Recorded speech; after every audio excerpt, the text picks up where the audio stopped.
Welcome back to church, man. We're so excited that you're here. Thank you for tuning in, man. This is a very special episode for us.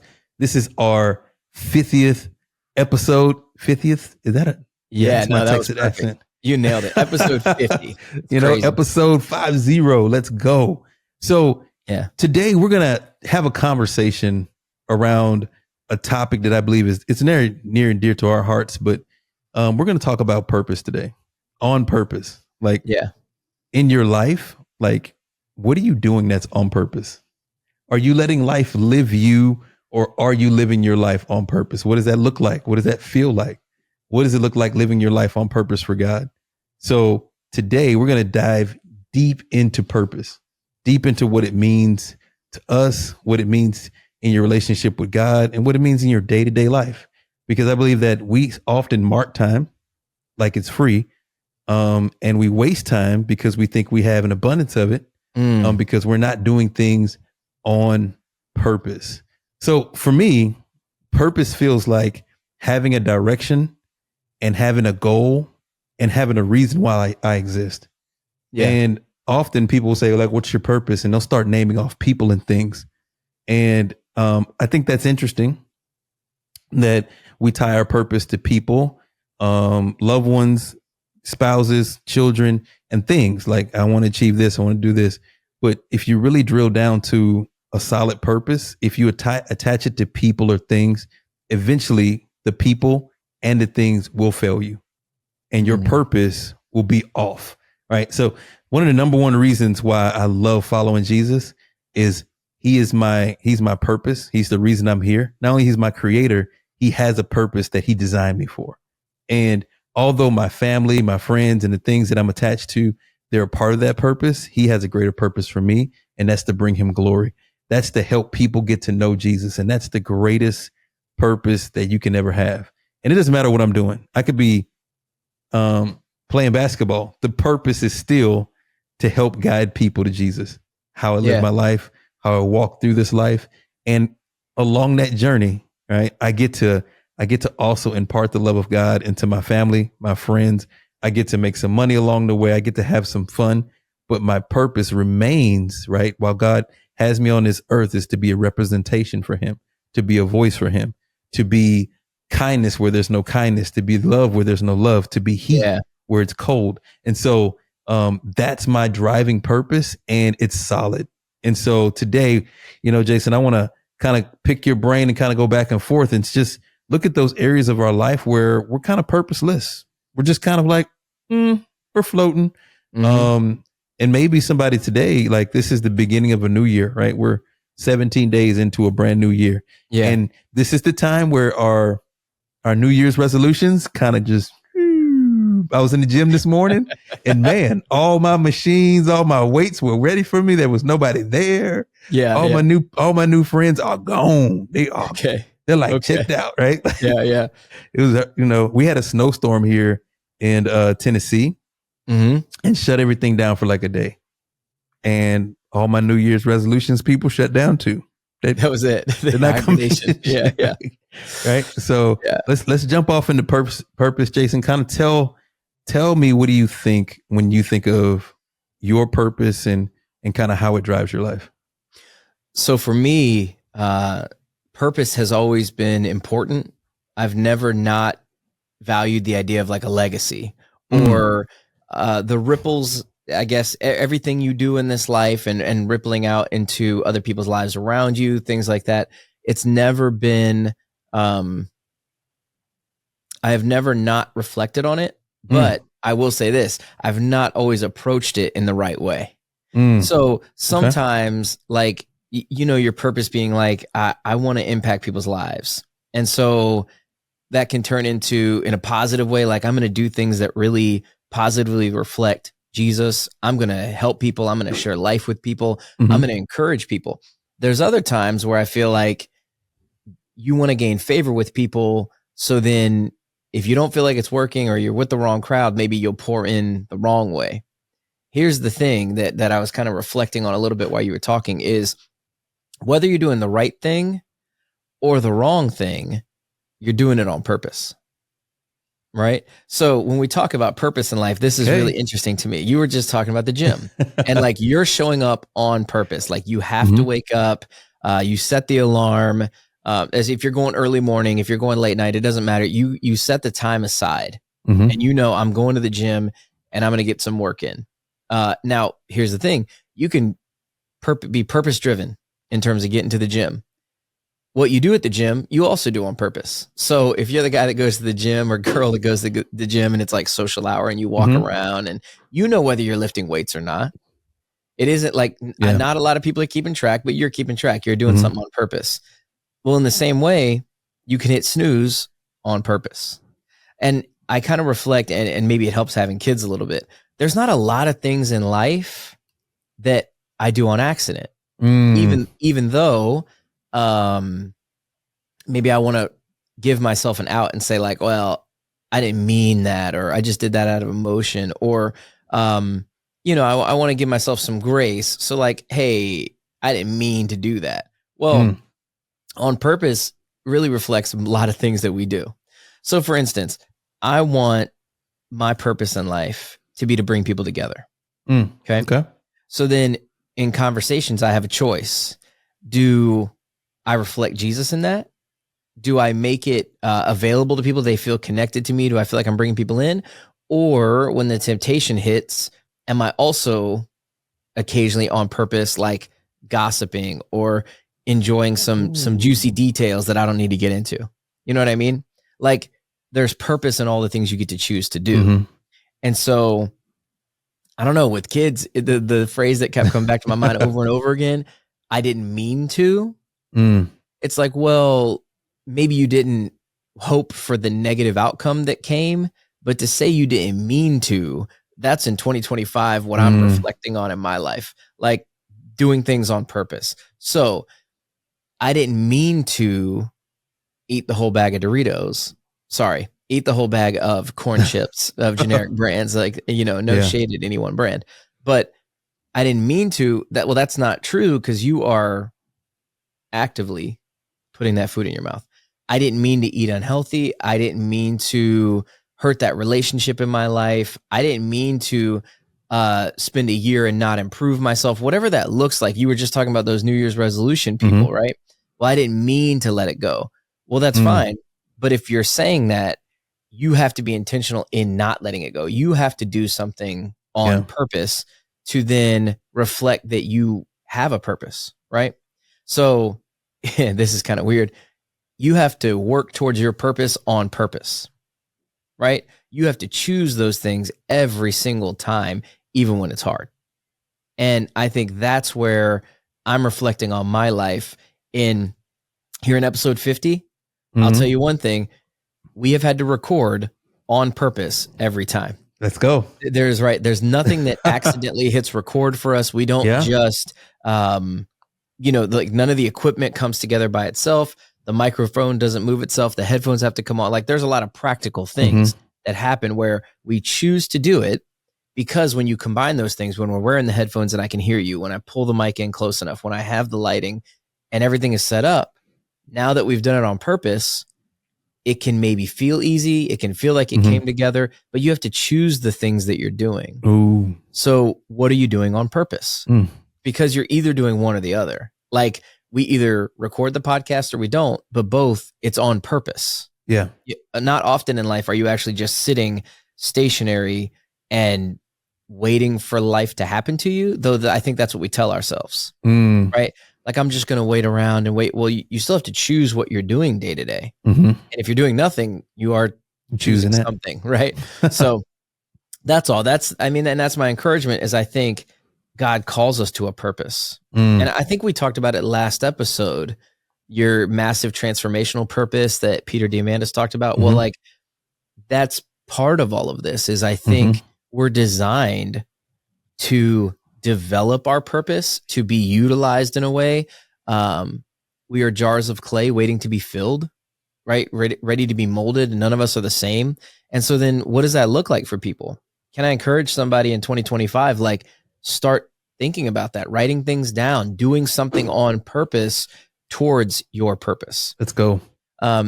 if you're just waiting on it, I don't think there's anything wrong with waiting patiently on what God will do in your life. I do think that waiting patiently in stagnation and kind of metaphorically like looking toward the ceiling, waiting to hear an audible voice, like that isn't the way God moves, because he's not going to remove your free will. It's good. And kind of pull your marionette strings and get you to go to the gym. But if God is calling Jason, he's calling me to a healthier lifestyle, I have to on purpose set my alarm for 5 in the morning, 6 in the morning, and go to the gym. So if he's calling me to a healthier lifestyle, I have to on purpose know what I'm putting in my mouth and what I'm not. It's good. And so that's just what I keep thinking about, reflecting on. And my health journey is just totally by coincidence, like infiltrated many of the episodes of our podcast. But that's the biggest thing for me is I'm saying yes, I'm saying no to things on purpose. And I got to tell you that level of free will mixed with self-control that God allows us, that feels really good. It's good. Like to know that you are managing things well, that you're doing things on purpose, and it's not just because if you're not doing things on purpose, things are coming at you and it feels chaotic. Like if you don't know what the purpose is, if you don't know that you're doing things on purpose, making choices for yourself and staying dedicated to those things, like dedication to that matters. I think it can feel out of control, and that's not something we want for anybody. I wouldn't wish that on my worst enemy, feeling out of control. Yeah. It's just it's a chaos that, it's like internal almost, and you battle against it. So that would be my wish for every listener, is that they do things on purpose this year. So what does that look like for you in 2025? Like, I know we could talk about future goals if you want to, we could talk about current goals, but, I have never known you to be someone who does things on accident or even thinks of them as being done on accident. So you're an expert on doing things on purpose topic. I think you hit a lot of good points there. Being able to have control. And I like that one point that you put there, that even if you choose to do nothing, right, you're doing nothing on purpose, right? Like you are doing nothing on purpose and waiting to hear an audible voice, like, what to do next. This is what you do while you are in a holding pattern or you don't know what to do. You work while you wait. You pray while you wait. You improve yourself while you wait. You don't just stay stagnant. You continue to grow in whatever capacity while you're waiting for an answer from God, because the answer most of the time is in the work that we do while we're waiting. The answer will be in what you involve yourself in and what you do. I believe purpose is closely tied to action.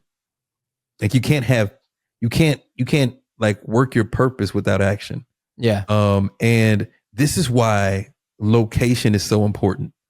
And I get in arguments quite often because normally this comes back to church, and I have to deconstruct that conversation, because people are like, well, I have a relationship with God, but I don't go to church. And I'm like, okay, well, God's not at church. I'm like, okay. And I can be saved and not go to church. And I'm like, okay, all these things you're saying are true.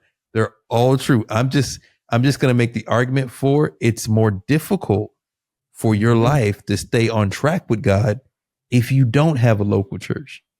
Well, churches are this and churches are that. I'm like, you're just telling me you're just giving me the facts of human nature. There's no perfect church. And then I have to deconstruct it and take it away from church and kind of break it down. Like, so if you had in your garage or in your home, if you had a treadmill and an exercise bike and you had a bench press and you had all this stuff to work out, I'm going to tell you, in America, that workout room, the likelihood of that workout room being an actual gym for you is like maybe 5%. You're going to put clothes on it. You're going to, if you had kids, it'll become a toy room. There's people out there with home gyms. I'm going to tell you, home gyms only get you so far. Because it doesn't connect your purpose with action. It's just too easy. It's like you cannot work where you rest. Because then your work will become resting work. Because the temptation is too easy for you to just relax or you to just, do something else. The distraction is just too easy because you didn't purposely go after that thing. Like I work from home, and let me tell you, it's a struggle. It's a struggle to work from home, to stay on task. And there's some days where I'm locked in. There's some days where I'm just like, oh, Floating. Yeah. Yeah. there's no people. There's nothing to keep me engaged. And I'm like, and it's difficult. I work in my office is like right next to the kitchen. I'm like, this is bad. Like this is, sometimes I go to lunch and I'm like, man, I'm still going to get food. I need to stop. This is too close proximity. Right. And so if you don't have a location that you have to actively go to for that purpose, it kind of watered down the purpose. Like home gym is like you've mixed your home with your gym. And sometimes when, snowed in, rain, it's good to have stuff accessible. But when you have to actively work to get to somewhere and go there on purpose, that's what you're there for. Like when I leave home and I go to the office, because we go to the office sometimes, the work is totally different than the work at home. The pace at home is controlled by me. And it can be fast, it can be slow. But when I go to the office, the pace is kind of controlled by me and my colleagues. Yeah. Sometimes it's more productive. Sometimes it's more talkative, but the pace isn't set by me because I've entered the environment of work, right? When you're at home, you're still in the home environment trying to work, or you're in your home environment trying to work out. That's why it's important that you go to a gym. People are like, well, yeah, if you go to a gym, you're just there to work out. That's the purpose of being there. When you're at home, the home has multiple purposes. I relax here, I sleep here, I eat here. And so you can get distracted, right? And that's why church is so important, because yes, you can have a relationship with God and not go to church, but it's like being at home. God becomes, another option in your life. It's not an intentional thing. And church kind of helps us to ground our life and kind of set our life and root our life in God, right? Going to church reminds us, like, because when we go to church, that's all about God. It should be all about God, not about the people, not about what they wear, and not about what's going on in church, but it's about worship. It's about hearing the word of God. That's the whole purpose. It's about community, right? And so that makes us that makes our purpose more solid. So we can take that back home with us and make our home a more godly home. It helps us connect ourselves to believers. Big deal. Your purpose has to be tied to action.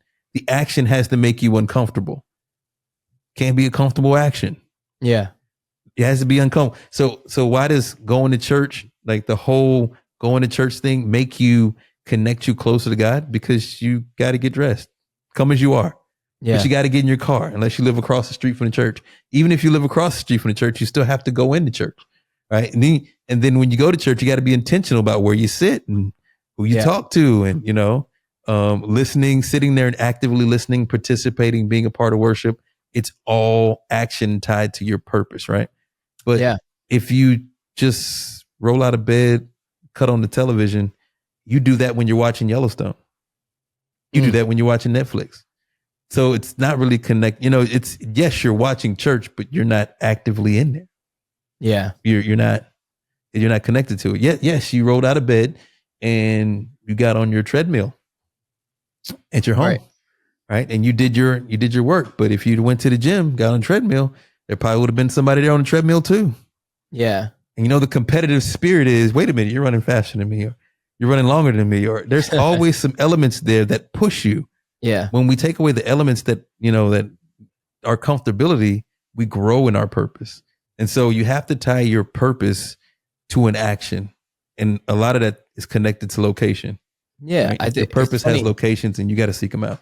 As I'm listening to you talk about it, what I'm realizing is, and I think I know this, and I think people know this, and when you're at your healthiest in terms of focusing on your purpose, people dive into these things. And when you're not as healthy, you shun away from these things, right? You steer away. It seems like purpose is directly tied to your level of commitment and a level of accountability. And I think that's where relationships matter a lot.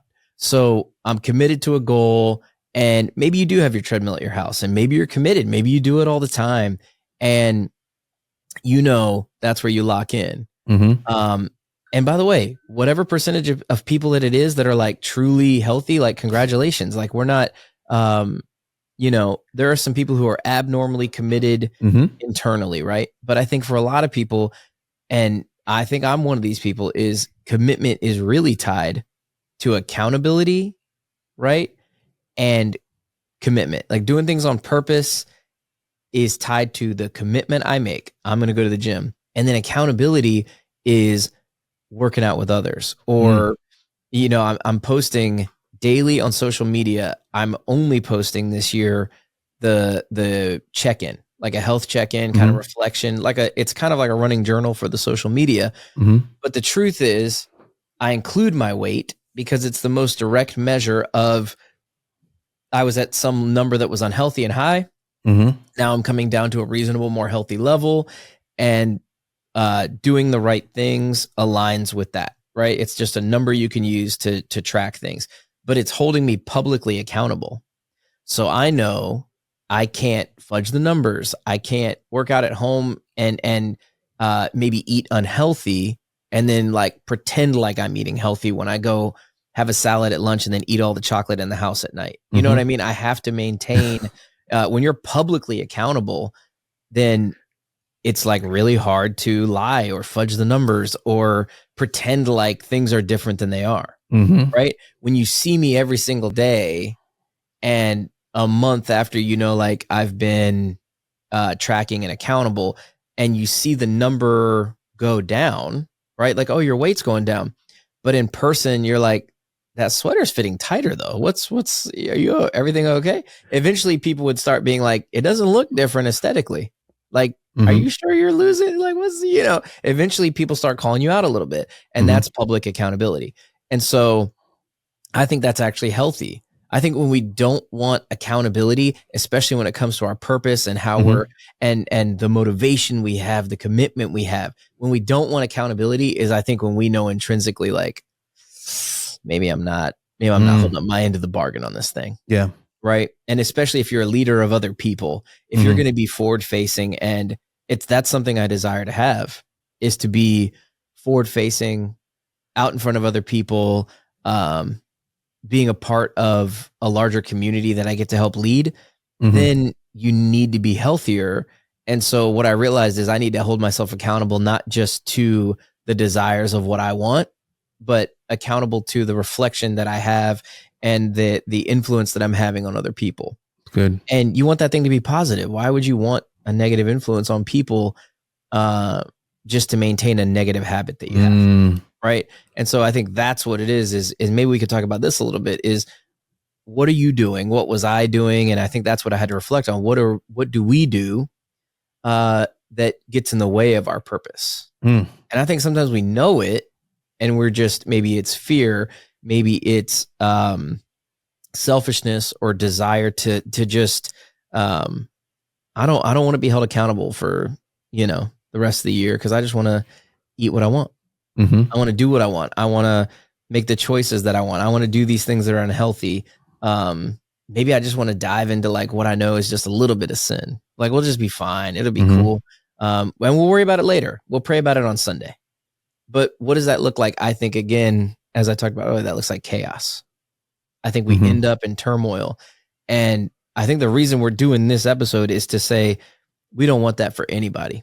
Yeah. Like, if we can help somebody avoid that, if we can help you rededicate yourself to the purpose that you feel like God has given you in your life, that's my hope for this episode. So good.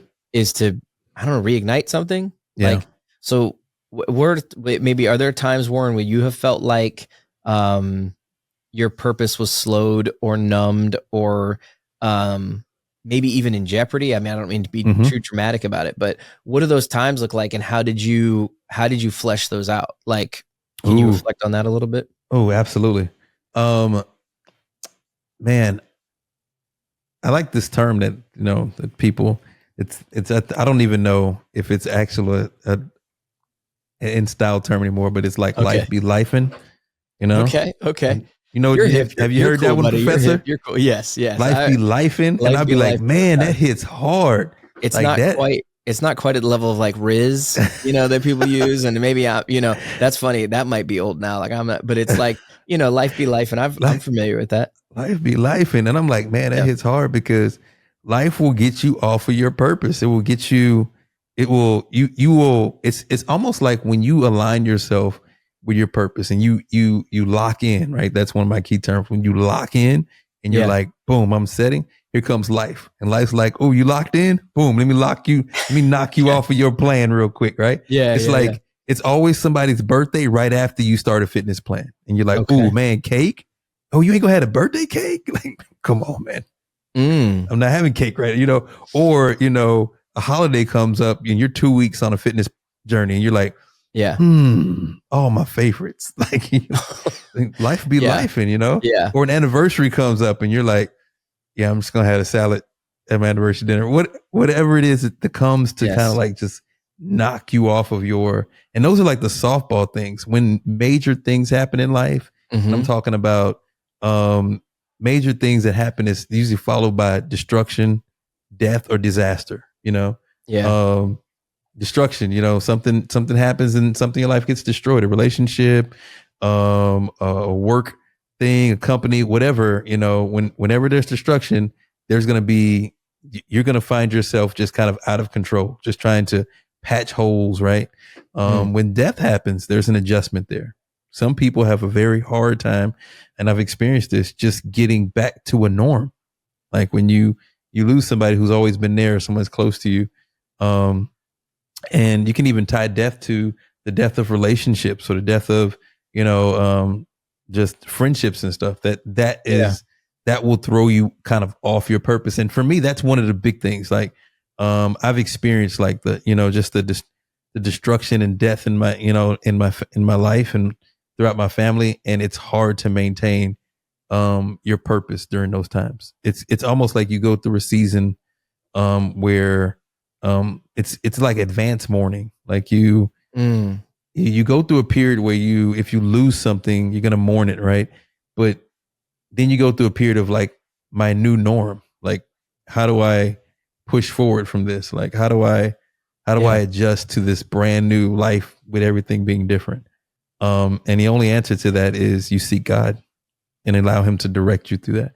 So for me, I've experienced divorce.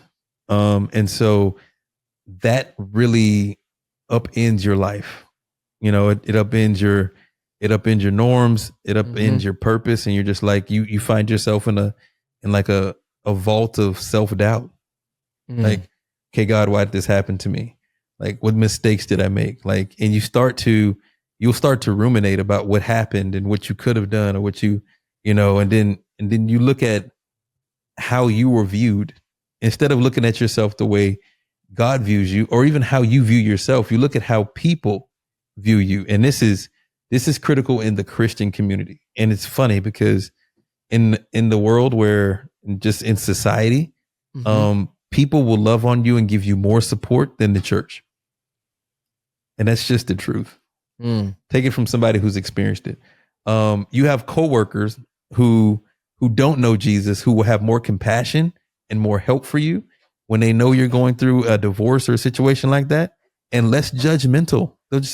He's like, and you go to church and they're like, well, you're dirty now. We don't know what happened, but you did something wrong. And you're like, so it's not led with compassion because it's viewed as, obviously divorce, there's some sin there, right? But there's sin everywhere. Yeah. We as Christians, we're like, oh my God, dirty. Like, do you know we're all dirty?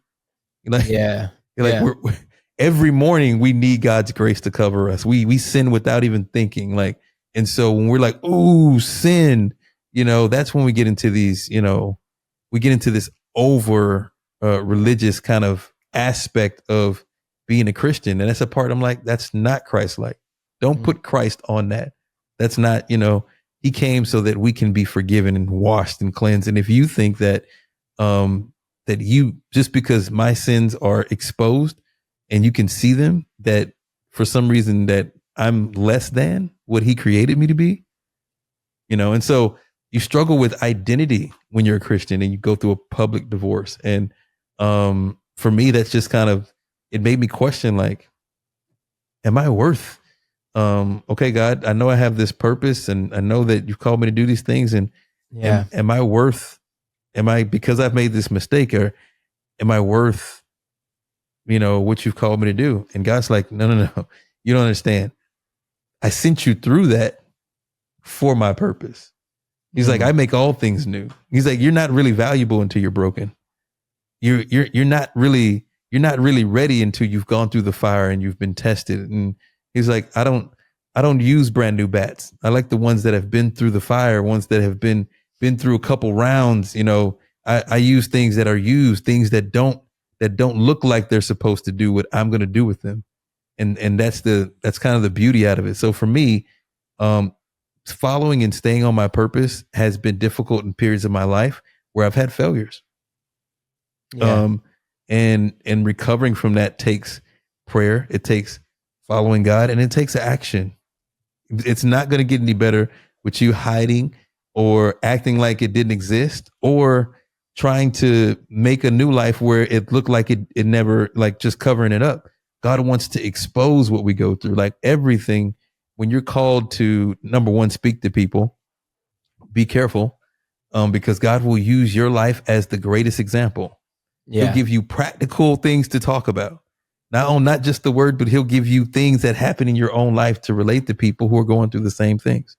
So pastors and preachers, watch out, right? You are more susceptible to experiencing things, and don't get caught up in the thing that, oh, I'm a preacher, I'm supposed to be perfect. Nope.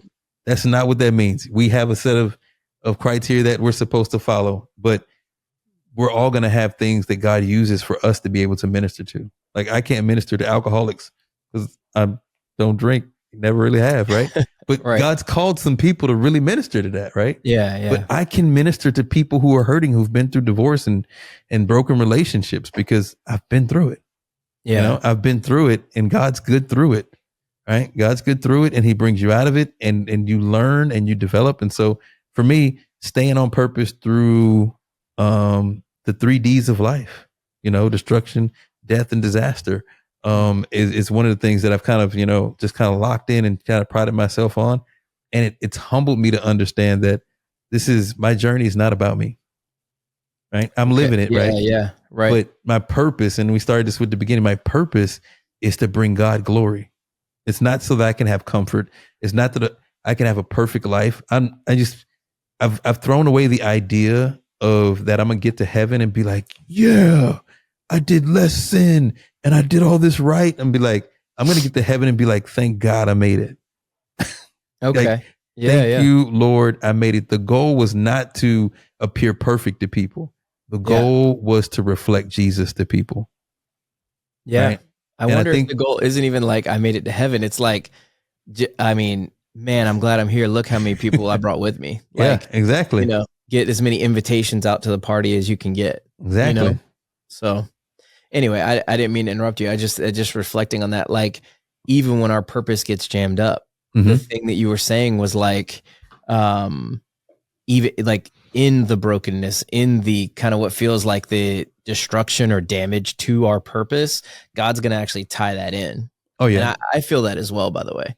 Like, over and over again in my life, I have to reflect on how necessary Jesus's sacrifice was for my life, because of how often I come up short, even like you said, even in a position where like I get to share the story of Jesus as a pastor.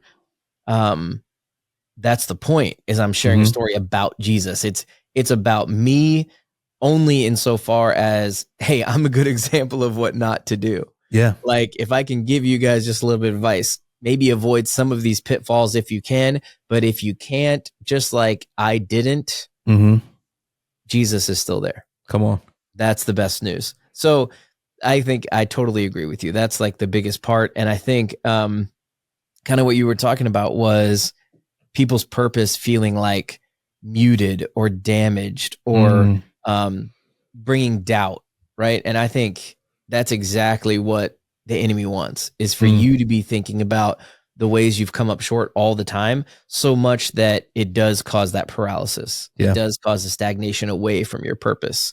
And so I just couldn't agree more, man. I'm just grateful that you are who you are. You've pushed through it. You are like diving in. And the one thing that I like that I think you and I have in common is, no matter what the challenges are, no matter what the things we go through, I have always appreciated your positivity and your ability to remain positive about Jesus still being able to use you in your life. There hasn't really been, I mean, there's been great struggle. There's been heartache and pain, and I don't think unusual amounts of heartache and pain, because lots of people go through lots of things. But you mentioned grief, and grief and sadness can be a huge barrier, let's call it, or like a way that our purpose can feel muted, or we feel maybe defeated, momentarily or long term. And I think that's one thing I've appreciated about you and our friendship and all those things is because of the relationship, because of ways we've been able to talk through things, discuss things, I've never felt like there's a moment where you and I weren't able to look to a horizon that actually has beauty to it. Oh, yeah. Right. And so, but I think that's so important because I think there's a lot of people in the world that don't feel that. And I think that's the benefit of knowing what your purpose is and going toward it on purpose, is that like a ship captain, when the seas are rough and then clouds block out the sun, it doesn't mean the sun stops existing. And it doesn't mean that like just over that next wave couldn't be the sun. It means you have to keep steering the boat. Come on. And I think that's what we're talking about, right? We're talking about steering the ship on purpose, because you could let go and let God and let that wheel go, but it's not necessarily going to keep going to where God promised the sun would be. Yeah. Like there's a horizon. That's good. There is somewhere to get to. And by the way, it could be a different island than you thought you were going to. Come on. Columbus wasn't really sure where he landed.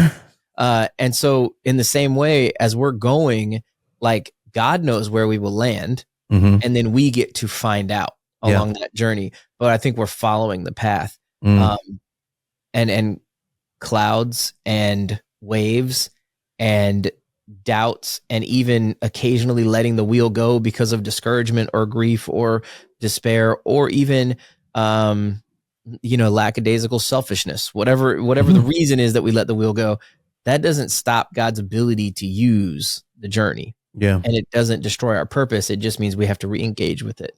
And so let this be the re-engagement podcast, the reinitiation, the ability for somebody to reflect on, there was that thing that I know I'm supposed to do. Let's go do it.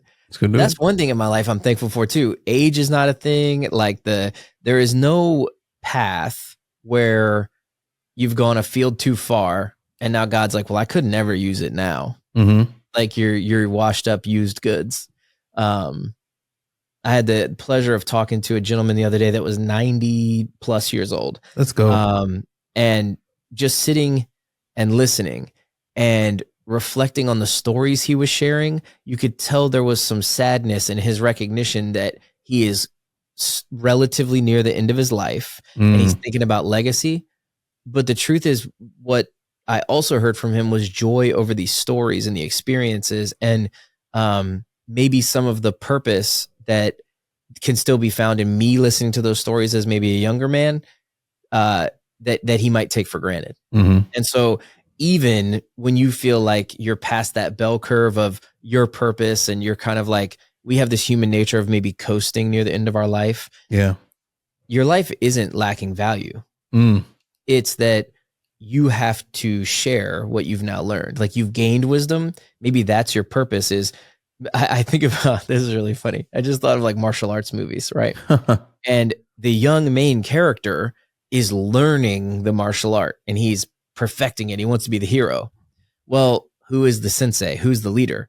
It's typically an older person that, though they're not actively competing, they're not going after the bad guy, which makes you think like, well, why not? Well, they're older. So their physical body has slowed. So they know the techniques, but they need a conduit. They have to teach these techniques to the next generation. They pass things down, and the purpose remains. And if you'll bear with the metaphor for a minute, the purpose remains Kung Fu, no matter whether you're the young guy learning or the older guy sharing it. It's how you're using that purpose, but it never changes that the purpose was learn Kung Fu. If that makes sense. That makes sense. That's the, that's the challenge that we face, is maintaining the focus of like, as things turn, as that ship steers, like just faith and trust, man. Do you trust God with the purpose he's given you? Come on. So that's what I was thinking about, man. What do you think about all that? Oh man. It's a lot to drop on your lap. Dude, man, you're cooking over there. Pastor Jason over here hitting us up. I do my best. The metaphor of, I'm an old sailor, right? I know. I knew you would like that. Come on, man. The metaphor, I've experienced this in actual, like, the metaphor of being, like, life being on the ocean and storms just come out of nowhere, right? And you not letting go of the wheel. You know what I'm saying? Keeping your hands in God's hands, but also keeping your hands on the wheel. Like, okay, God, do whatever you want to do. I'm not going to do anything. That's not what he's called you to do. He's called you to continue to steer in his direction, right? The course that he set for your life. Steer towards him, right? And he will guide you, even though you're going to go through some storms. And you're right. It's like when the storms come in, we're like, will it always be this dark? Will it always be this gray? And like, no, the sun's still there. The destination is still there. You may not be able to see it today, but your purpose is to continue to move in that direction. And that's the call that we have for everyone listening today. Wherever you're at, maybe you've let go of the wheel. Maybe you're just like, I'm on autopilot. Boom. I'm just gonna let life live, and wherever we land, that's where we're gonna land. Maybe you're just like, I'm living from bill to bill, from paycheck to paycheck, and your vision is just way too small. That's not why God put you here. So you can pay light bill and rent and just make it and worry about money all the time. That's not the thing. Is it important? Yes, but you're not going to get any more of it worrying about it. Right? Yeah. Set your eyes and your heart toward God, and he will give you inspiration. He will speak through your life to a purpose that will provide for you. Most of us are praying for a miracle, and God just wants to enter purpose into your life. And then when you start living in your purpose, the provision will follow you. Yeah. Because God won't tell you to do something that he's not funding. That's right. Right. And so he is the answer to all things practical. People are like, oh my God, well, I need a miracle right now. Guess what? You may just have to suffer through what you're going through right now and find yourself actively on your knees, seeking God. Good. That's good. For a hard reset in your life. If you've ever had an iPhone, a computer, anything, right? If you leave it on consistently. Yeah. If you leave it on consistently for 30, 60 days, sometimes we never power these things down, right? And you'll have, I don't know, 30, 40 browsers open, 25 apps, and you're just clogging it up, right? And eventually it's glitching on you. Sometimes our life gets to glitching because we filled it with so many things, right? Yeah. God's in there somewhere. The Bible app is open on our phone somewhere. Right. But it's also got Instagram, and it's got all this other stuff, and, 15 web browsers, and it's just clogged up. And you're like, oh my goodness, I don't know what I'm doing. The phone doesn't know what it's doing. Your life doesn't know what it's doing. It's time for a hard reset. That means cut everything off. Yeah. Shut it down. Right. Yes. Shut it down. And sometimes, when it gets real bad, you got to do a factory reset, and reset your life back to God. This is the way. This is for me. This is my reset every day. Yeah. I don't pray laying down in the bed. I don't pray sitting on my couch. I get on my knees. Okay. I humble myself before God, and I thank him for everything he's given me. I thank him for the vision that he's given me, and I ask him to lead me forward. Simple. Yeah. It's really good. My prayer at the end of the day is, God, thank you for this day. God, help me to live my life for you. Provide safety for us tomorrow.